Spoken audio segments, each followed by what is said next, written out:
Hi అండి అందరికీ welcome to my channel Rishi Tej natural vlogs. నేను కొత్తగా యూట్యూబ్ ఛానల్ అయితే స్టార్ట్ చేశానండి. ఈ వీడియో యూట్యూబ్లో నా ఫస్ట్ వీడియో. వర్షం అయితే నైట్ నుంచి ఫుల్గా పడుతుందండి, ఇప్పటికి కూడా తగ్గలేదు. ఇంకా మార్నింగ్ లేచి నైట్ కొన్ని పాలుంటే చాయ్ పెట్టుకున్నాను. ఇంకా చాయ్ అయితే తాగుతున్నానండి. ఇక్కడ ఇవాళ వీడియో వచ్చేసి ఇది నిన్న పండుగ రోజు తీసిన వీడియో అండి. అయితే ప్రతి సంవత్సరం లాగా ఈ సంవత్సరం అయితే మేము పండుగ చేసుకోవట్లేదు, అందుకని కొంచెం హెల్తీగా మనసంతా అదోలాగా ఉంది. ఇంకా అలా ఉండడం ఎందుకులే అనేసి మార్నింగే లేచేసి ఇల్లు ఊడ్చి మాప్ పెట్టేసి ఇలా ముగ్గు అయితే పెట్టుకున్నాను. అయితే ఎందుకు పూజ చేయట్లేదంటే మామయ్య గారు చనిపోయారు, 2 months అవుతుంది. ఇంకొన్ని రోజుల వరకు అయితే పూజ చేయకూడదన్నారు, అందుకని ఈ సంవత్సరం అయితే పూజ చేయట్లేదండి. ఇంకా పిల్లలకి ఎలాగో హాలిడే అనేసి మార్నింగే లేచేసి బట్టలు నానబెట్టేశాను. ఇంకా అవి నానేలోపు మిగతా పనులన్నీ చేసుకొని ఆ తర్వాత బట్టలు అయితే ఉతికేసానండి. ఇంకా ఇలా వర్షం పడుతుంటే బట్టలు ఎందుకు ఉతకడం అనేసి మా వారు అన్నారు. కాకపోతే వాషింగ్ మిషన్ రిపేర్ వచ్చిందండి, అందుకే బట్టలు ఉతక్క తప్పలేదు. ఇంకెక్కువైపోతాయి అనేసి ఉతికేసానండి. కానీ ఎక్కడ ఆరేయాలో తెలియక అలాగే పెట్టేశాను. చింతపండు పులిహోర చేద్దామనేసి కుక్కర్లో రైస్ పెట్టేశానండి. ఈ రైస్ ఉడికేలోపు స్నానం చేసి వచ్చి వంట స్టార్ట్ చేయాలి. ఇంక ఇప్పుడైతే స్నానం చేసి వచ్చి ఇల్లు మొత్తం సాంబ్రాణి వేసుకుంటున్నానండి. ఎలాగో పూజ అయితే చేయట్లేదు కదా అనేసి ఇలా 1 week ఒకసారి సాంబ్రాణి అయితే వేస్తాను. ఈ వర్షాకాలంలో సాంబ్రాణి వేసుకోవడం వల్ల చాలా మంచిదండి, ఏమైనా దోమలు ఉన్నా కానీ పోతాయి ఇలా వేసుకోవడం వల్ల. ఇంక ఇలా ఇల్లు మొత్తం సాంబ్రాణి వేసుకుంటే మనసు ప్రశాంతంగా ఉంటుంది, మనకు కూడా హ్యాపీగా అనిపిస్తుందండి. రైస్ అయితే ఉడికిపోయింది. ఇంక ఇప్పుడు రైస్ మొత్తాన్ని డేషన్లో వేసి ఆరబెట్టాను. ఇంకా మార్నింగే చింతపండు కూడా నానబెట్టి పెట్టానండి. ఇంక ఇప్పుడు చింతపండు గుజ్జు కూడా తీసి పక్కన పెట్టుకున్నాను. ఇంక ఇప్పుడు స్టవ్ ఆన్ చేసుకొని కడాయిలో కొంచెం ఆయిల్ వేసుకొని పోపు వేశాను.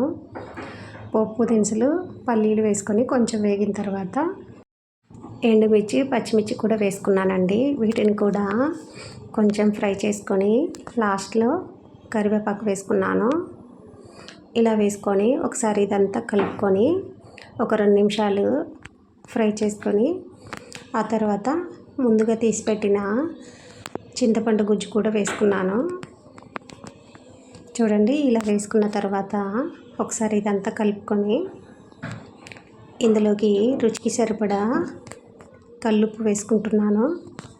ఉప్పు అనేది చూసుకొని వేసుకోండి, సరిపోకుంటే పులిహోర కలుపుకునేటప్పుడు వేసుకోవచ్చని కొంచెం వేసాను. ఇప్పుడు ఇందులోకి ఒక 2 స్పూన్లు పసుపు కూడా వేసానండి. చిన్న స్పూన్తో కాబట్టి 2 స్పూన్లు వేసాను.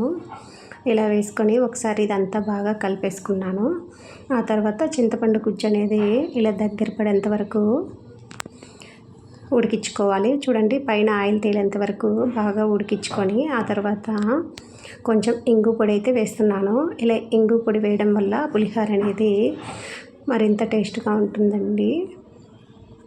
చూడండి, ఇంక ఇప్పుడు స్టవ్ ఆఫ్ చేసుకొని ఆరబెట్టుకున్న రైస్లోకి వేసుకోవాలి. పులుసు అనేది రైస్కి సరిపడా వేసుకొని ఈ రైస్ మొత్తం బాగా కలిసేలాగా కలుపుకోవాలి. చూడండి, నేనైతే ఈ విధంగా చేస్తాను, మీరు ఎలా చేస్తారో ఒకసారి కామెంట్ చేయండి. ఇక్కడ బాగా కలిపేసుకున్న తర్వాత కొంచెం సాల్ట్ సరిపోయిందో లేదో చూసుకొని వేసుకోవాలి. ఇక్కడ నాకు కొంచెం సాల్ట్ తక్కువ ఉంటే కొంచెం వేసి కలుపుకుంటున్నాను. అంతే అండి, పులిహోర అయితే రెడీ అయిపోయింది. ఈ ఫస్ట్ టైం నేను యూట్యూబ్లో వ్లాగ్ చేయడం అండి. ఎలా చేయాలో ఐడియా లేదు, కాకపోతే ఇలా ట్రై చేశాను. ఏవైనా మిస్టేక్స్ ఉంటే చెప్పండి. ఇంక ఇప్పుడైతే పులిహోర రెడీ అయిపోయింది. స్వీట్ చేద్దాం అనుకున్నానండి, కాకపోతే ఈ వర్షానికి పిల్లలకి దగ్గు వస్తుందనేసి స్వీట్ అయితే చేయలేదు. ఇది కూడా ఇంక ఈరోజు ఫెస్టివల్ కదా అనేసి పులిహోర అయితే చేశాను. ఇంకెలాగో పక్కింటి వాళ్ళు చేసుకుంటారు, ఇంకా పిల్లలు చూస్తూ ఉంటారనేసి చేశానండి. ఇంకా పిల్లలకైతే పెట్టేసి ఇంకా ఆ తర్వాత నేను కూడా తినేసాను కొంచెం.